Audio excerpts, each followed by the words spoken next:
I am so excited to begin this podcast episode today because I have a guest coming on. Her name is Malia, and we actually connected through Instagram on my coaching page. I had emailed her or messaged her through Instagram because her page is all about Ayurveda, womb wisdom, and I just felt so aligned to her page on Instagram, and I really wanted to find out more, and I really wanted her to share her wisdom on my podcast.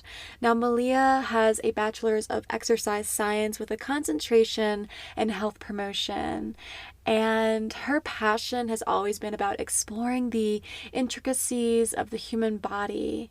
And this passion eventually led her to India, where she obtained her 500 RYT and discovered one of the oldest healthcare systems in the world, Ayurveda.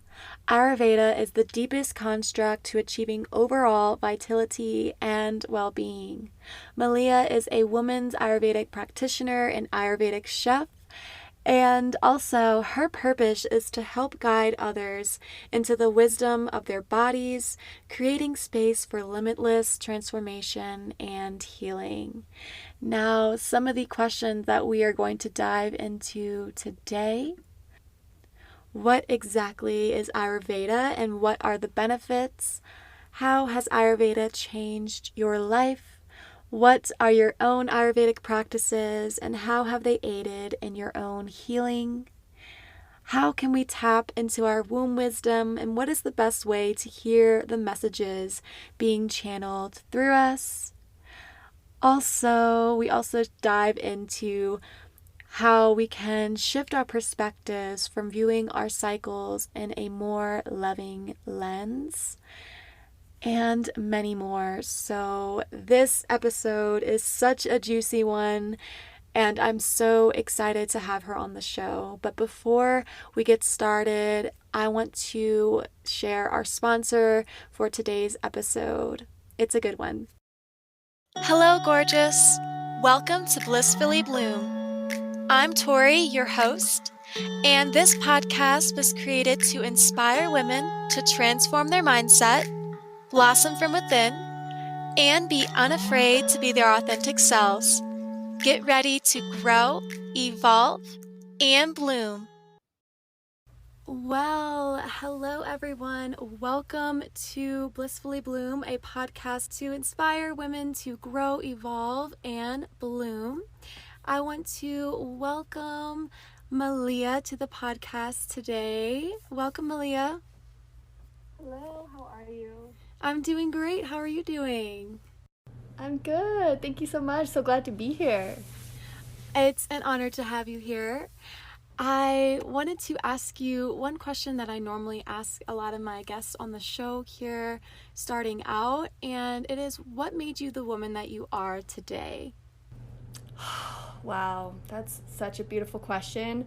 And I just started my moon bleed, so I may be a little emotional with some of these questions. So I'll try to hold it together, or maybe I'll just let it go. But, wow, the woman that made me who I am today. I feel that for me, as far back as I can remember, even when I was little, I always wanted to be my own leader and to kind of take charge and to do my own thing. And I remember my mom telling me, like, when I was younger in the grocery store, I would just take off all the time. And she'd be worried and, like, panicking, and I would just be, like, in my own world and, like, just had, like, no care in the world. If I wanted to go to a place, I would go there. And so I feel like having that be, like, who I was when I was younger really kind of developed more so into who I am today, because when I was going through a lot of my health illness and disease, there was a lot of discernment that had to be taken within my own body, and to be able to trust my own body and to, like, make these decisions not based on what the authority is saying, not based on what the doctor was saying, but really kind of take that that leadership into my own life, and to be able to listen to my body in a way that I have never been taught to listen. And so being able to stick with that and to choose myself, and I mean, it's definitely such a roller coaster ride. I've not always been that person to like choose myself first, but for the most part, that's something that has really kind of developed within my life, is just having that like love for myself, to like choose myself and to really tune into what my body needs, and to kind of just go off and allow my intuitive sense to guide me. Beautiful, beautiful. And thank you for sharing your story. And can you tell me a little bit about, you said that you felt ill at some point in your life. Can you tell me a little bit about that? Yeah, so when I was just graduating college, so I was about 22 years old. I had also just gotten off birth control. I definitely was not the most responsible with birth control, and so I just cut that out completely. And then after I graduated college, I ended up just not having a menstrual cycle. And so that continued on for about 4 years, and I saw a lot of specialists and doctors, and the only thing they could tell me was that I had what was called amenorrhea, which is just a lack of menstrual cycle within a woman of reproductive age. But it didn't quite, like, no doctor could tell me why this was happening or what was going on. And so it was a total of about 7 or 8 years that I was confronted with this part of myself and what was going on in my body. And it was really traumatic because I seemingly took really good care of my health. I would work out, I would eat the right foods, I would do the right things, but yet there was something inside of me, and more specifically like my womb, that was screaming for my attention because she just wasn't bleeding. And so this was definitely something that really just shook me and traumatized me for a large portion of my life. I'm sorry that you went through that. And Yeah. What do you think that your womb was trying to tell you during that time? I feel like a lot, so I don't know where to begin with this, but let's see, how does it begin? Well, first off, when I was growing up, there was a lot of trauma within my family paradigm where it came to my woman's wisdom and to be able to trust my uterus and to trust the language that she was speaking to me. And so growing up, I just was taught that, you know, you kind of have to shut down your emotions, shut down your feelings, shut down this intuitive sense.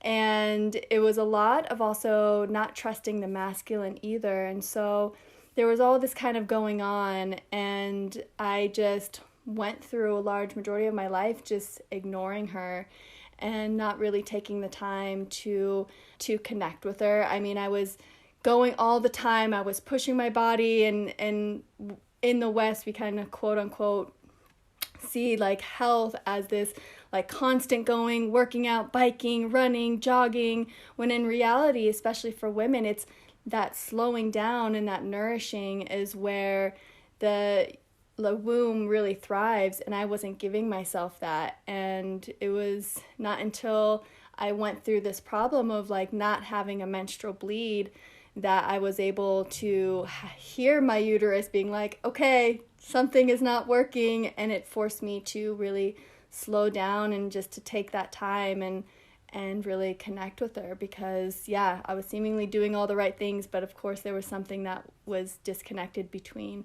my body and my womb. Wow. And I feel like a little download just came through whenever you were saying how the Western world specifically, tends to emphasize working out and weightlifting and running and going hard and strong. That is more like the masculine side of ourselves. Whereas, I mean, I feel like, would you say that the feminine would be more slowing down exercising? Like, what type of feminine exercises are there? Yeah, so it's so funny, and I don't even really label like quote unquote feminine exercises, maybe yoga, but I think the biggest thing with being in the feminine is more so being in the flow. Because when we look at masculine, masculine is all about time. It's very linear. It creates structure. It's like, if I'm running, I'm getting from point A to point B and I'm doing this workout. Whereas the feminine, there's not so much of an exercise regime to like being more in the feminine, but it's more so quieting the mind and allowing your body to actually do the movements for you. So it could be something like just laying on the floor and barely moving your pelvis and your hips and just grunting or just moaning and things of that sorts to allow yourself or for that feminine to speak through your body, because she's very subtle, she's very quiet, she's very soft. So it doesn't take much, but it takes a lot at the same time to be able to tune into her quietness and her grace. So it's more so like being able to slow down and just, if you need to, just lay on the floor and just slowly move your body, or maybe you're dancing. I think dancing is definitely one of the best ways to be able to tap into that feminine energetics and that feminine flow.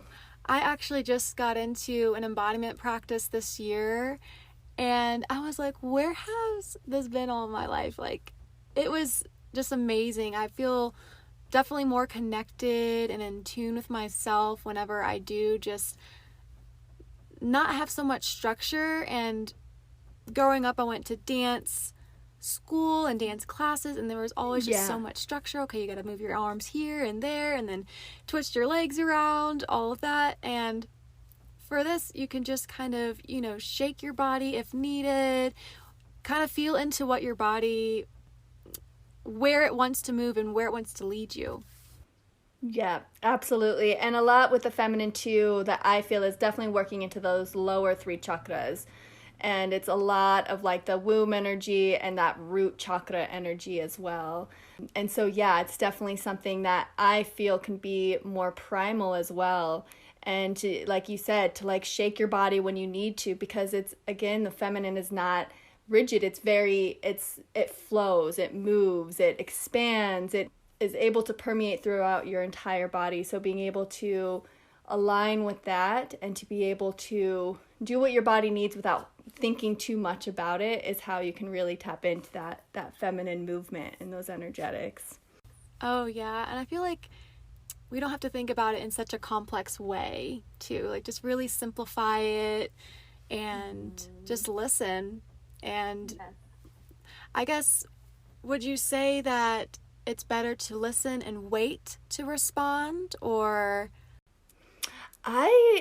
It kind of depends. If you're wanting to get into an embodiment practice, I don't even wait until my mind connects with my body. I just allow my body to lead me and just kind of leave the mind on the back burner. And just like, if you're trying to get into that, like that feminine flow, to just be able to go right into the body, which is really hard because we're not used to having to like go right into the body. And even like circumstances where something happens at work that's really stressful, or in traffic, and we have to like contain that anger. We're not like socially allowed to express it outward, so you kind of just hold on to that. And so we've gone through our whole life not being able, or not being taught how to listen to our body. If our body needs to shake off that anger, just allow yourself to do so.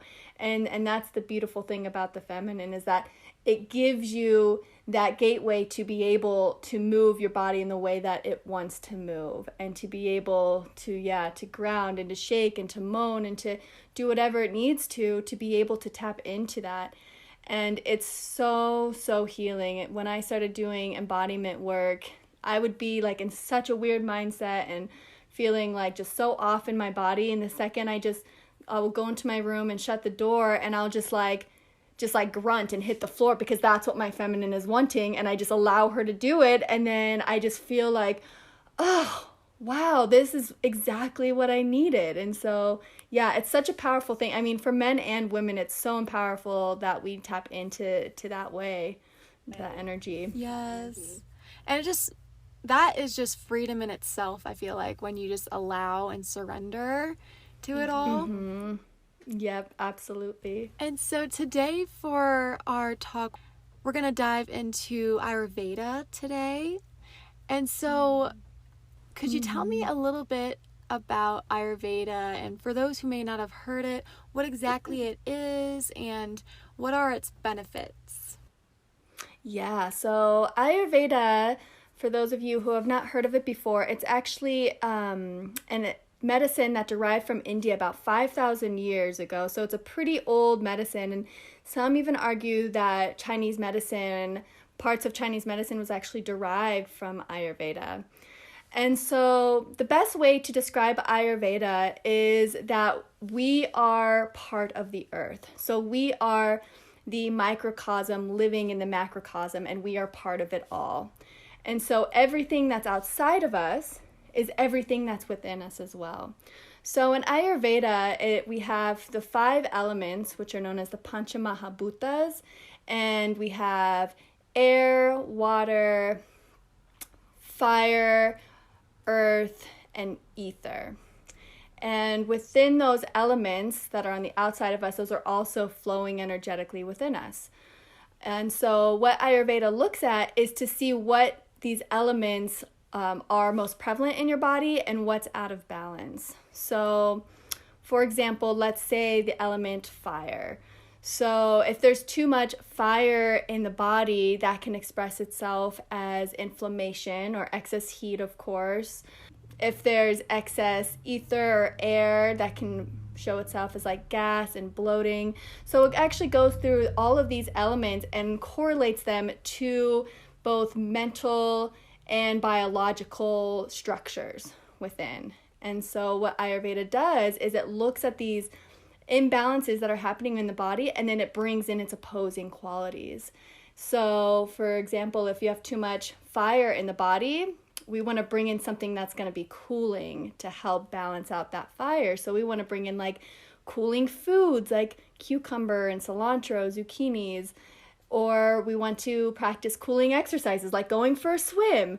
What's really amazing about Ayurveda is that it seems like a little bit intimidating at first, but once you start to study it, it's what our body already knows. So like if we're going outside and it's 0 degrees out, we're not just going to go outside with shorts and a tank top. Our body is constantly putting us in homeostasis. We're like, okay, wait, I'm cold, let me put on a coat, or let me sip on warm tea. So all of this is happening. So it's something that our body intuitively knows. But Ayurveda is a great way to just bring that awareness back into our own innate wisdom that's always been there. Wow. That's just like mind-blowing to me. And every time that I've read about it, and I feel like different people who have explained it, they explained it in their own different ways, in their own perspective on it. And your explanation just really just like stuck with me. I really, really love that explanation. So thank you for that. Have you ever heard of Sahara Rose before by any chance? Yes, I have. I actually heard of her from one of her podcasts. I think I stumbled across her on Spotify. And then I found her Instagram page. I was like, oh, she's like a Ayurvedic goddess. I love it. So yeah, she's wonderful. So your story actually reminds me of her story a little bit too, because I read her book and she kind of talks about her journey towards Ayurveda. And so yeah, definitely I see some similarities between the two of you. And I also just was introduced to Ayurveda through her books and podcasts as well. So I was curious to see if you knew her and knew of her at least.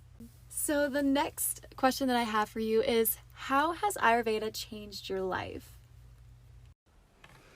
Wow. So Ayurveda completely changed my life. So when I talked about a little bit in the beginning with my health issues, so yeah, I had amenorrhea. It was about 7 years total that I was going through it. And Ayurveda was definitely one of those key components, along with some womb energetics I was working with, that ended up healing this disease fully.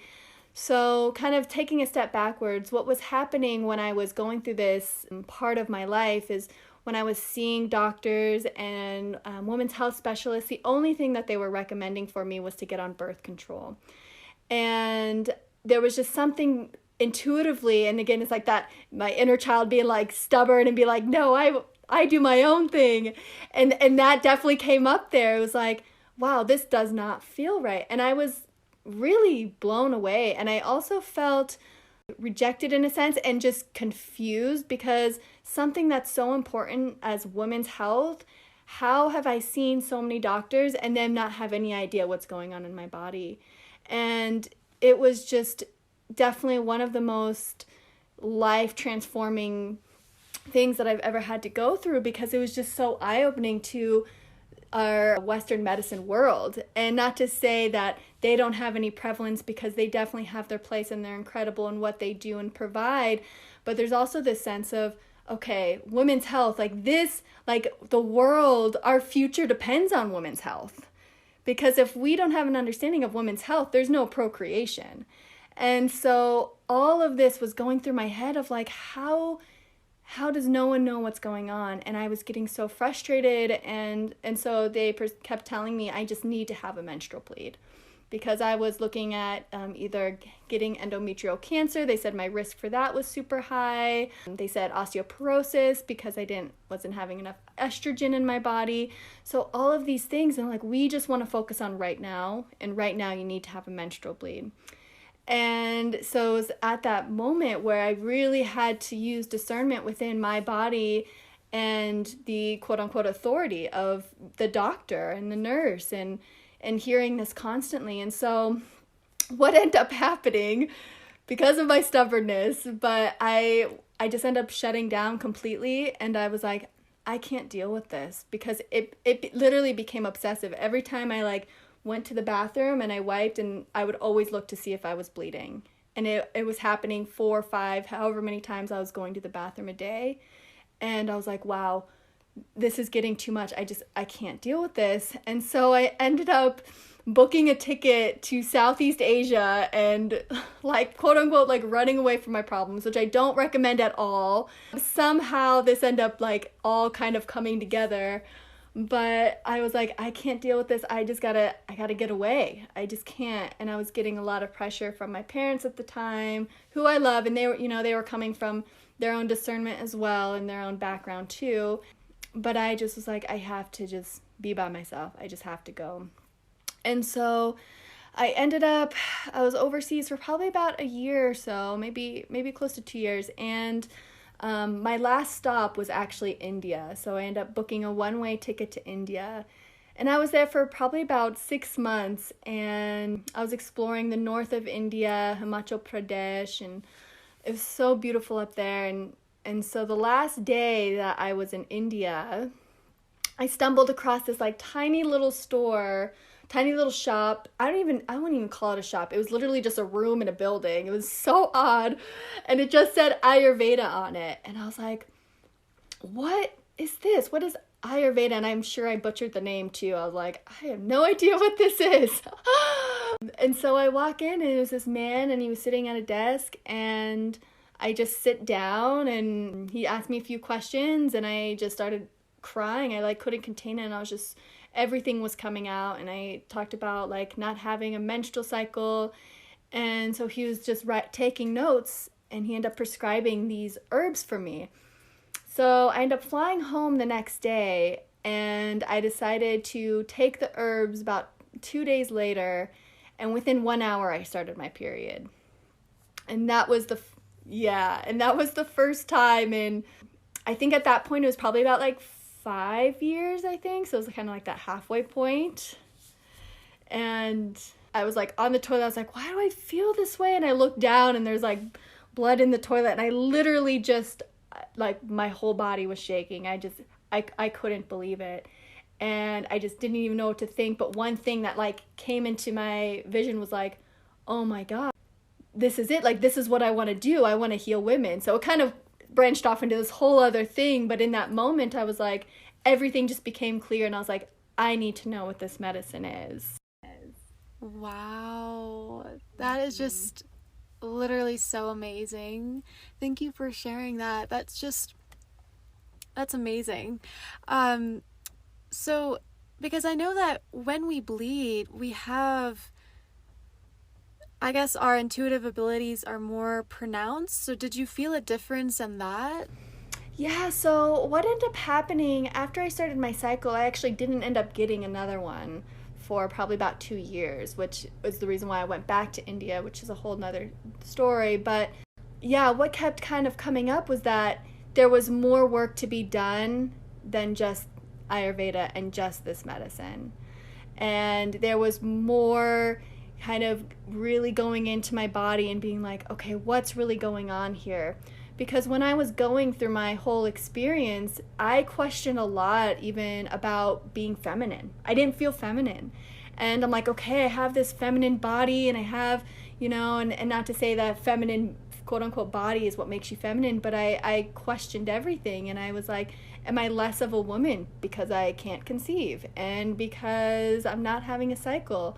And so there was just so much that needed to be done there in order for me to feel like, okay, I think I may be able to bring my cycle back. But it was a lot of not just the Ayurveda, but a lot of the energetics behind it too, to like be able to, like I kind of mentioned in the beginning, to slow down and to be like, okay, what's really going on here? And to also tune in to my uterus and my womb. And what really breaks my heart is that I know I'm not the only woman who feels this way, that we don't ever give attention to that part of our bodies.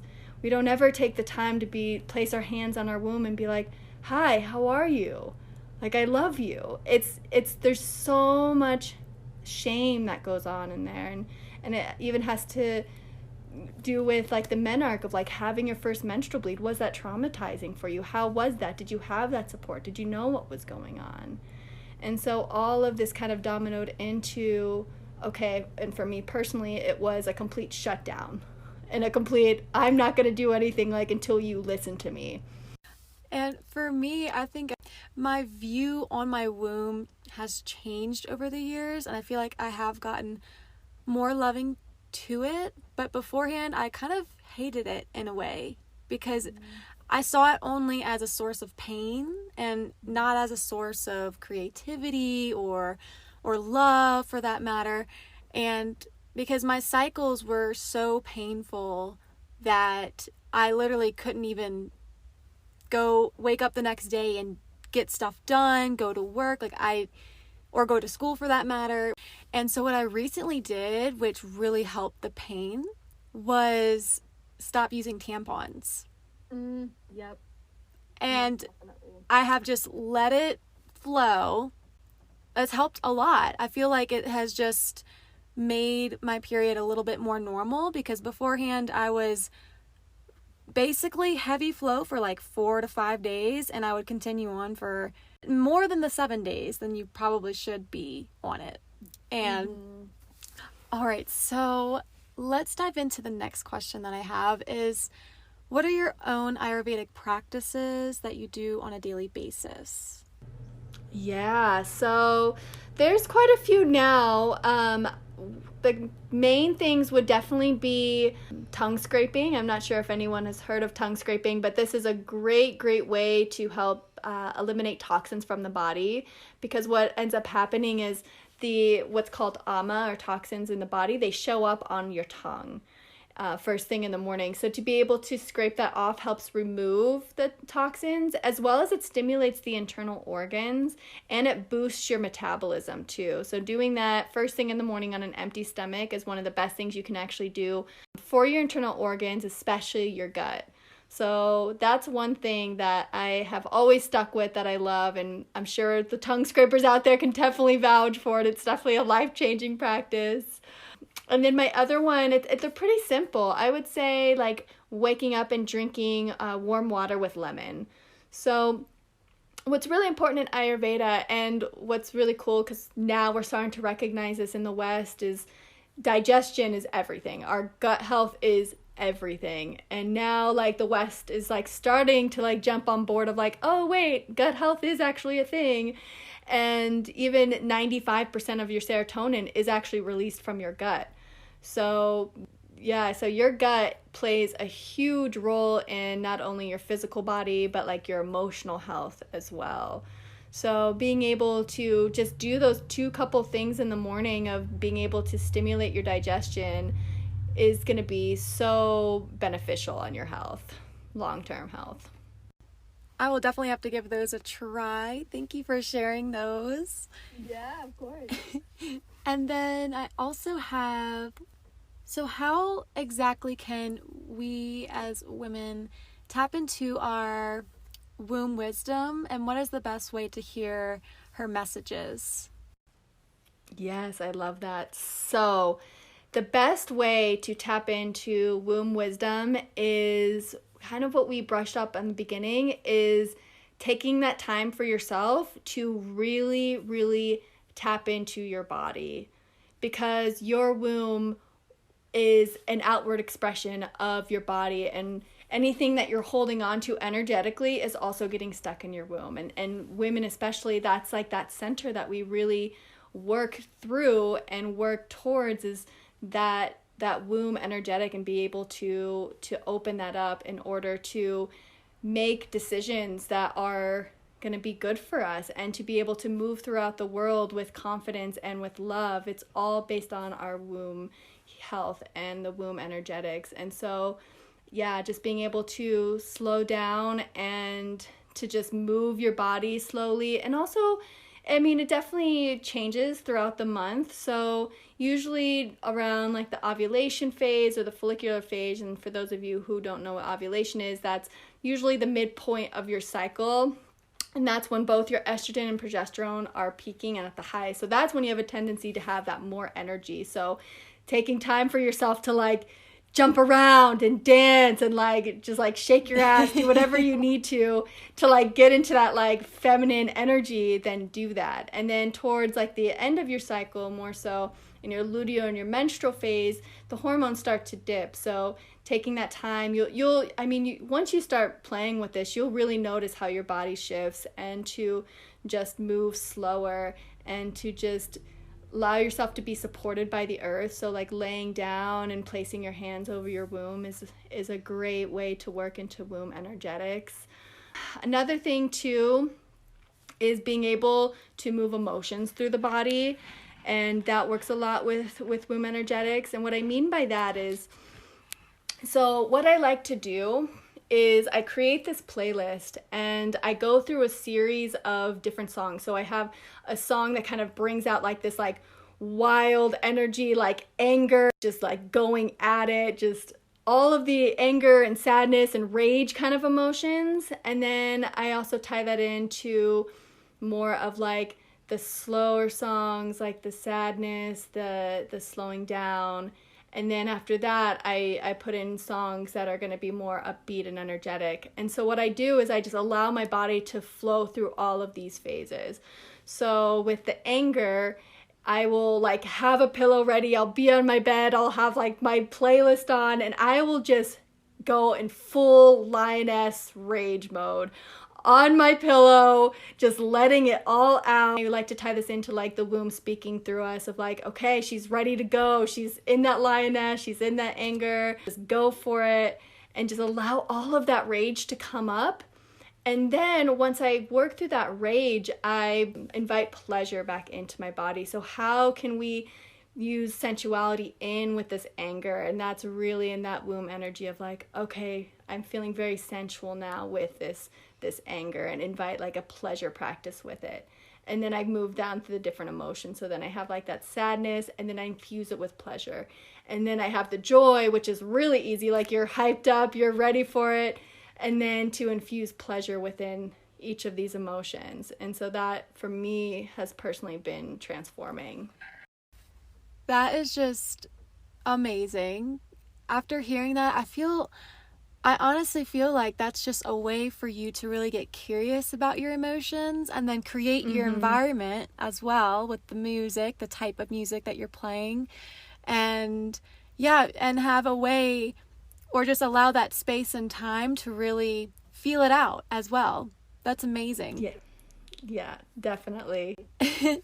And also, I had this experience just a couple days ago, and I'm pretty sure that was the day that I started my cycle. And I was just typing up a lesson for a class. And then all of a sudden, I just got really, really, really sad. And I just felt like a burst of emotions flood through me. And I was like, I don't think I should be. I need to pause. And so I literally just set the computer down and went in my room, had a little crying session, and really just like held myself.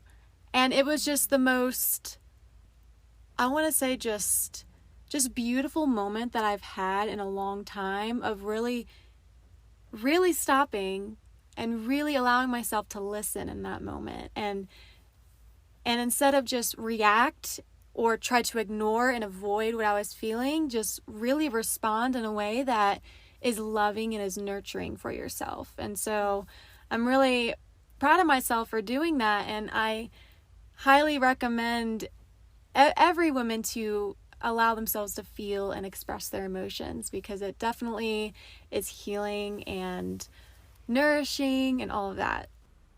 Yes, absolutely. And also one thing that I recommend too for women is just, you can be driving in your car or at home watching TV or reading a book, and just take a moment and just put your hand right on your pussy and just be like, okay, hi, hello. Just say hi to her. Just say, I love you, you're here.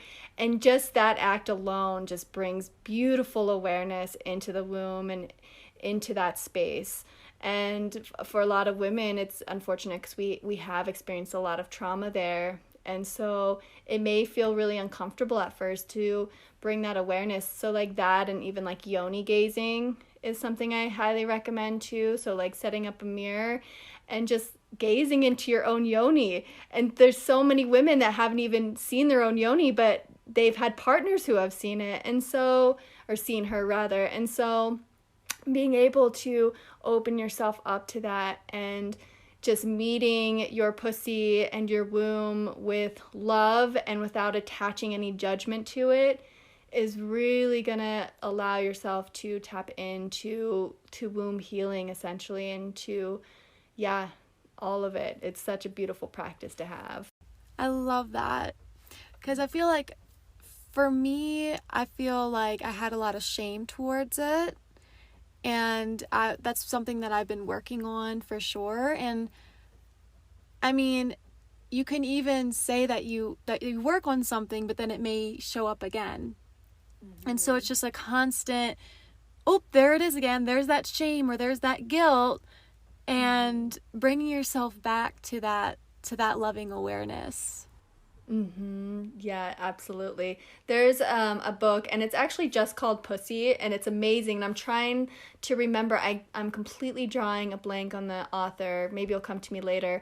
But she even says, like, make all your decisions from your pussy. Like, if you're, like, figuring out, like, do I want Thai food or do I want Indian food? Just place, like, cup over your pussy and, like, ask her, like, what does she want right now? Does she want Chinese food or does she want Indian food or Thai food?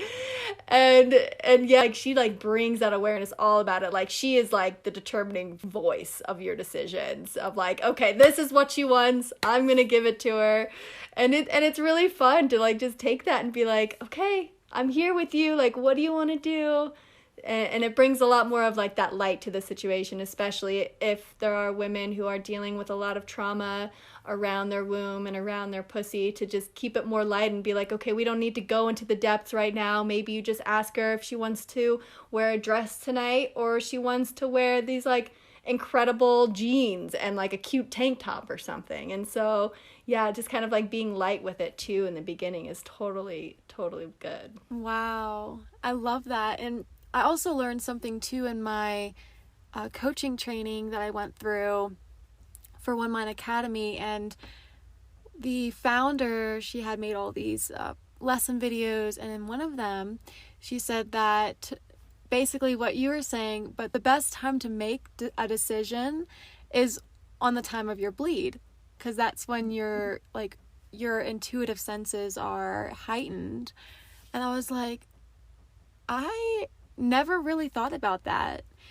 And now every single time that I'm on my cycle, I get excited, because I'm like, oh my gosh, I know that all this wisdom is going to come through me.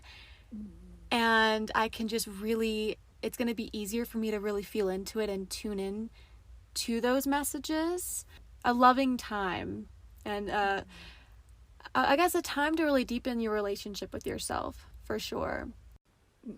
Yes, absolutely. And I feel like my ultimate goal is for women to connect with their wombs in such a way, especially during the bleed, especially when we have been taught that it's shameful or dirty, or you don't want to talk about it, or it's disgusting, or it's smelly, all of these things.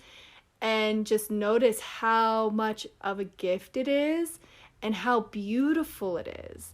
And there was this beautiful quote that I heard where it was something along the lines of, my womb healer said it, and it was something like, men cannot bleed, which is why they created war.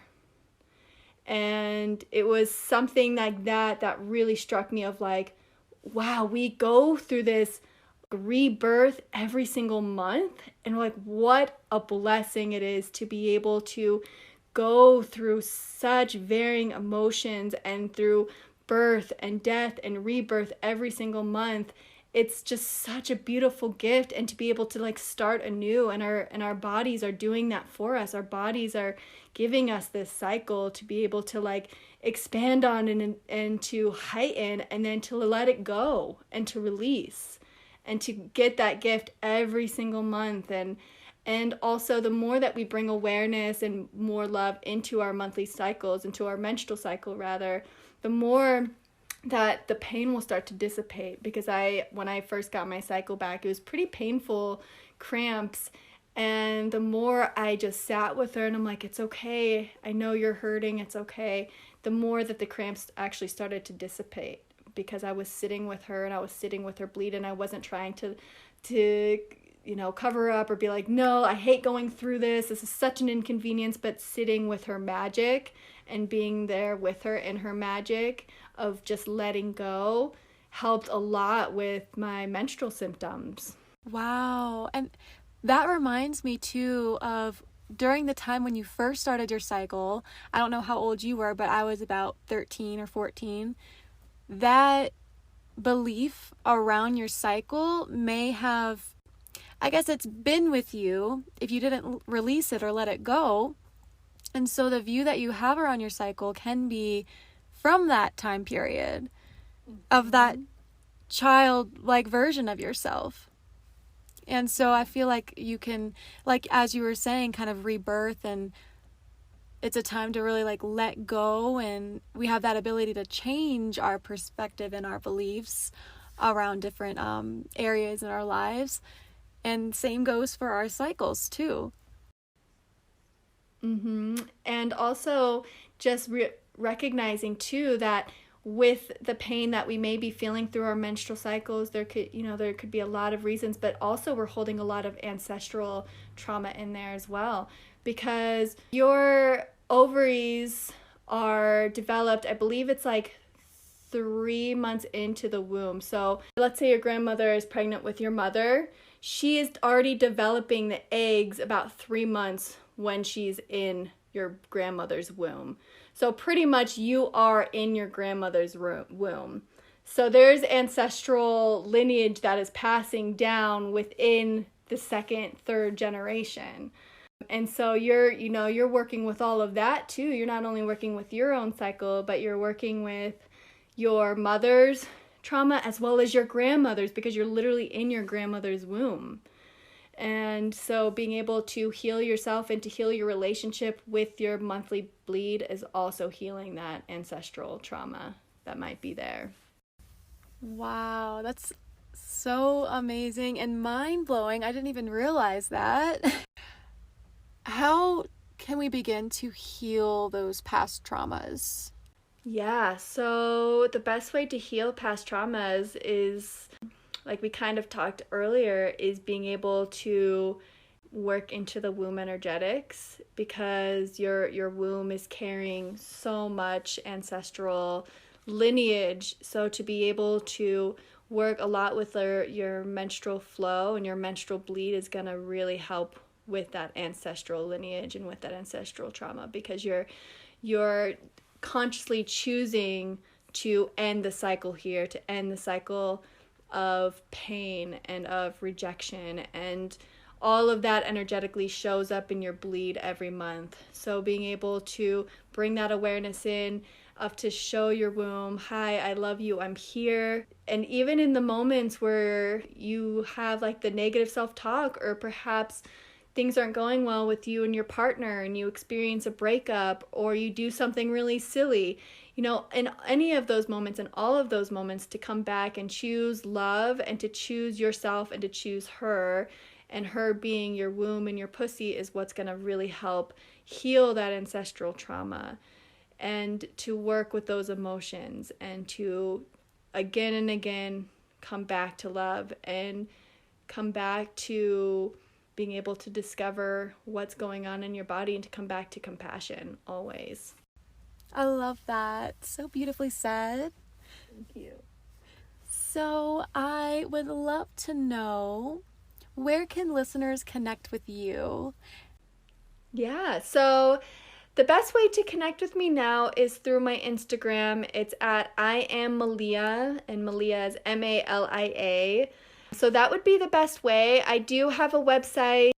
My business is called Wild Womb Ayurveda, so that's going to be a whole scope of practice. I'm hoping to put together a cookbook for women's health, and tying in like the Ayurvedic ideologies in with that, as well as doing consults. Yeah, so I got this whole thing going on, but that's still a work in progress, and hopefully my website will be up soon. But for now, yeah, at I am Malia Eli. I think I missed that the first part. I am Malia Eli is my Instagram. That's so exciting. Thank you for sharing that. Yeah, thank you. And my last question is kind of a signature question, something that I'll be asking at the end of every podcast show for the guests that come on, and it's, what does it mean to blissfully bloom? Oh, I love that. To blissfully bloom, to just come into your own, and to, you know, I feel like with everything that I've experienced in my life is to kind of quiet the mind and just really allow yourself to listen to your body, and allow yourself to listen to what she actually needs and what she actually wants, and to move with that, to be able to flow through life with this loving compassion for yourself and this confidence for yourself, because no one knows your body better than you do. And that's the best advice that I've ever been given, and that I like to give, is that you know your body. Choosing to listen to her and choosing to move forward with that wisdom that's already within you, and to be able to act on that, and to have the confidence to move forward. Love that. Thank you so much for sharing your insight on that question. And I also wanted to let you know, make sure that you know that I am so grateful to have you here on the show, and it has just been such a pleasure to have you here and hear all of your wisdom, your ideas, your thoughts around Ayurveda. It's been wonderful, so thank you for coming today. Oh, thank you so much for having me. This was wonderful. Thank you. I mean, what a podcast episode today. Her wisdom and her ideas just are so needed, and I just felt such a healing vibe going on between our conversation, and I hope that you felt it too. Now, I would love if y'all go and connect with Malia on her Instagram page, and be on the lookout for other offers that she is going to create and manifest into this world. As a reminder, my coaching page is at blissfully.bloom on Instagram, and I also have a YouTube channel that you can subscribe to. And make sure to also subscribe to this podcast, because I don't want you to miss any episodes that I am going to publish in the near future. I always publish episodes around 4 p.m. on Friday. And I also wanted to mention that all of my creative outlets are named Blissfully Bloom. So you can find my YouTube by typing in Blissfully Bloom. Also, stay tuned because I will be having another launch for my self-love program. Next week, I'm going to be starting to invite women to join the self-love community and the self-love journey together. And I plan on starting the next round by March 16th, around that time. So, yeah, keep an eye out for all of my lives that I will be doing, for all of my stories on my Instagram, and talking about the transformation that is possible when you say yes to the self-love program. I will see y'all in the next episode. Bye. Thank y'all so much for listening. I am just so blessed and grateful for y'all's support. And if you haven't gotten the chance, please subscribe to this podcast and share it with your friends and family. Also, check out my YouTube channel, Blissfully Bloom. It's all about self-growth, self-love, and self-healing. I will see y'all in the next episode. Bye!